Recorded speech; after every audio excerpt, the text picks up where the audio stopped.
നിങ്ങളുടെ favourite shows ഇനി ഒരിക്കലും മിസ്സാവില്ല. ഇപ്പോൾ C5 കാണും നിങ്ങളുടെ ഫേവറേറ്റ് ഷോസ് തികച്ചും സൗജന്യമായി. ഈ ശമ്പളത്തിന് ജോലി ചെയ്യാൻ എനിക്ക് ബുദ്ധിമുട്ടുണ്ട്. ഓക്കെ, അപ്പൊ നിങ്ങൾക്ക് സമയം കളയാതെ പോകാം. You may go. സാറിന് അറിയാലോ, MD എല്ലാ കാര്യങ്ങളിലും അപ് ടു ഡേറ്റ് ആണ്. എനിക്ക് MD ഒന്ന് കാണണമായിരുന്നു. ഇന്റർവ്യൂ നടക്കുന്ന സ്ഥിതിക്ക് ഞാൻ വെയിറ്റ് ചെയ്യാം. അയ്യോ, MDയെ കാണുന്നതിന് സാറ് വെയിറ്റ് ചെയ്യാനോ?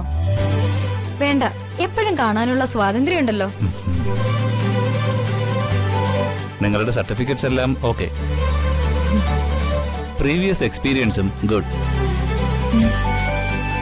ഇതിൽ നിങ്ങൾ മുൻപ് വർക്ക് ചെയ്തിരുന്നു എന്ന് പറയുന്ന രാജീവ് മേനോൻ? ദിയ ഗ്രൂപ്പ് ഓഫ് കമ്പനിയുടെ MDയാ. Oh yes yes, Rajeev Menon. He was brilliant. But fate, he is no more. അവിടെയാണ് MDയുടെ ക്യാബിൻ. Thank you. രണ്ടാം വിവാഹ ദിവസം തന്നെ ആക്സിഡന്റിൽ മരണപ്പെട്ടു. വല്ലാത്തൊരു വിധി എന്നല്ലാതെ എന്താ പറയുക. പാവം.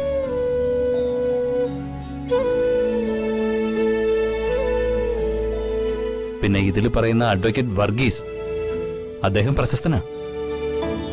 അവിടെ വർക്ക് ചെയ്ത എല്ലാ അടവുകളും പഠിച്ചേ ഇറങ്ങാൻ പറ്റൂ, അല്ലേ? കമ്പനിയുടെ അസിസ്റ്റന്റ് മാനേജർ പോസ്റ്റിലേക്കാ വന്ദനയെ നിയമിക്കാൻ തീരുമാനിച്ചിരിക്കുന്നത്. വന്ദനയ്ക്ക് സമ്മതമാണല്ലോ. പിന്നെ പങ്ക്ച്വാലിറ്റി, അതെനിക്ക് മസ്റ്റാ. എന്ത് റിസ്ക് എടുത്തും അത് കീപ്പ് ചെയ്യുക. റിസ്ക് എടുക്കാൻ തയ്യാറാണല്ലോ? Yes sir. പങ്ക്ച്വാലിറ്റി അത് ഞാൻ കീപ്പ് ചെയ്തോളാം. എന്നെ ഏൽപ്പിക്കുന്ന ജോലി ഞാൻ ആത്മാർത്ഥമായി ചെയ്യും. Very good. ആ ആത്മവിശ്വാസമാണ് ഞങ്ങളുടെ കമ്പനിക്ക് വേണ്ടത്.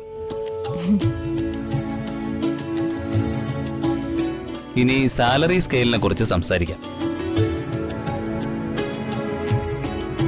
മാസം എന്ത് ശമ്പളമാണ് നിങ്ങൾ പ്രതീക്ഷിക്കുന്നത്? ഒരു 30,000 രൂപയെങ്കിലും ഞാൻ പ്രതീക്ഷിക്കുന്നുണ്ട്. മൈ ഗോഡ്, 30,000 രൂപയോ? നോ നോ, എന്തൊക്കെയോ കണക്ക് കൂട്ടിയാണല്ലോ ശമ്പളം ചോദിക്കുന്നത്. അതെ സർ. എന്റെ കുട്ടിക്ക് ദിയമോൾക്ക് കാലിന് നല്ല സ്വാധീനമില്ല. അതിന്റെ ചികിത്സാ ചെലവുകളൊക്കെ നടത്തണം. പിന്നെ വീട്ടിലെ മറ്റു ചെലവുകളും എല്ലാം ചേർത്ത് ഈ തുക കഷ്ടിയാണ് സർ. എന്നാലും 30,000 രൂപയെങ്കിലും ശമ്പളം കിട്ടിയാൽ നന്നായിരുന്നു. നിങ്ങളുടെ കുട്ടിയുടെ അസുഖം മാറ്റേണ്ട ബാധ്യതയൊന്നും കമ്പനിക്കില്ല. ഇത്രയും തുക ഡിമാൻഡ് ചെയ്യാനുള്ള യോഗ്യതയും നിങ്ങൾക്കില്ല. എന്തായാലും സ്റ്റാർട്ടിംഗ് അല്ലേ? മാസം 15,000 രൂപ നിങ്ങൾക്ക് ശമ്പളം തന്നേക്കാം. അല്ലാതെ ഒരു വർഷത്തേക്ക് മറ്റൊന്നും പ്രതീക്ഷിക്കണ്ട.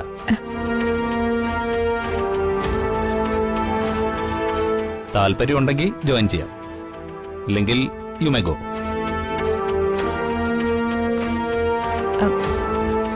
സോറി സർ, ഈ ശമ്പളത്തിന് ജോലി ചെയ്യാൻ എനിക്ക് ബുദ്ധിമുട്ടുണ്ട്. ഓക്കെ, അപ്പൊ നിങ്ങൾക്ക് സമയം കളയാതെ പോകാം. You may go. Okay sir. ശരി.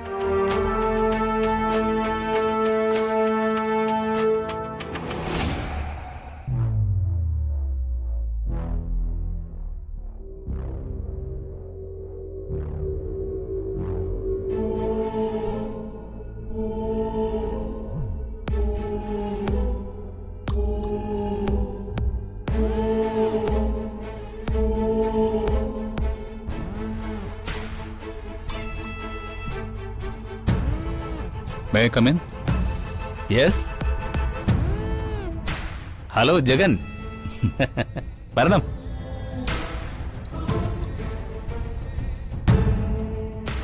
ഹായ്. ഇരിക്കൂ. No thanks. ഇങ്ങോട്ടുള്ള വഴി ജഗൻ മറന്നിട്ടില്ല എന്ന് അറിയുന്നത് തന്നെ മഹാ അത്ഭുതം. ഇന്നലെ കുറുപ്പ് സാറിനെ കണ്ടപ്പോഴും ജഗന്റെ കാര്യം ഞങ്ങൾ സംസാരിച്ചു. എന്റെ അന്നദാതാവാണ് കുറുപ്പ് സാറ്. ജഗനും കുറുപ്പ് സാറും കൂടി സഹായിച്ചതുകൊണ്ടാ എനിക്ക് ലൈസൻസ് കിട്ടിയതും ഞാൻ ഈ ലെവലിലെത്തിയതും. അതൊന്നും മറന്നിട്ടില്ലല്ലോ ഏയ് അല്ലേ? മറക്കാനോ? നല്ല കാര്യമായി. വന്ന വഴി മറക്കുന്നവനല്ല ഞാൻ. കുടിക്കാൻ എന്താ വേണ്ടത്? ഇപ്പൊ ഒന്നും വേണ്ട. ഞാനിന്ന് വീട്ടിലേക്ക് വരാനിരിക്കുകയായിരുന്നു. കുറുപ്പ് സാറ് എനിക്ക് ചില സഹായങ്ങളൂടെ ചെയ്യാമെന്ന് സമ്മതിച്ചിട്ടുണ്ട്. അതുകൂടി നടന്നു കിട്ടിയ ഈ കമ്പനിയുടെ ബിസിനസ് കുറച്ചുകൂടി പച്ച പിടിക്കും. അത് നടക്കാൻ പോകുന്നില്ല. ജഗനെന്താ അങ്ങനെ പറഞ്ഞത്? എന്റെ ഭാഗത്തുനിന്നും എന്തെങ്കിലും പിഴവ് സംഭവിച്ചിട്ടുണ്ടോ? ഉണ്ട്.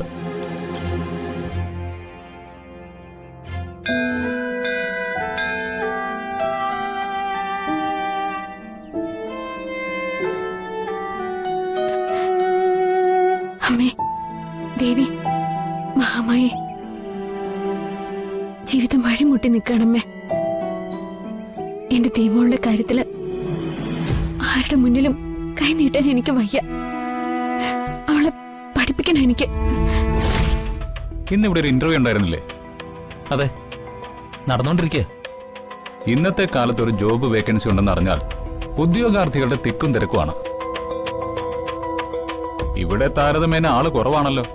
അത് പിന്നെ അതിന്റെ കാരണം ഇന്റർവ്യൂവിന് പ്രത്യേകിച്ച് സമയം വെച്ചിട്ടില്ല.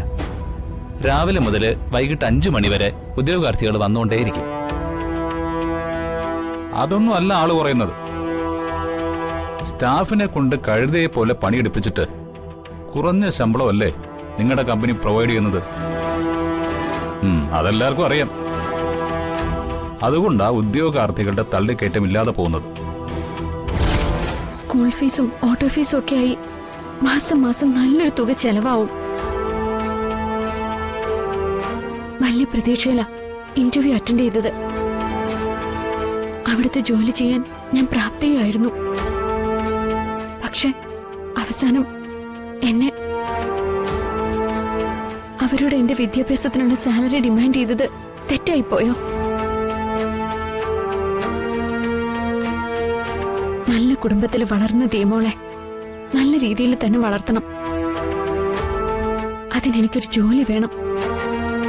ജോലി കൂടിയേ തീരൂ.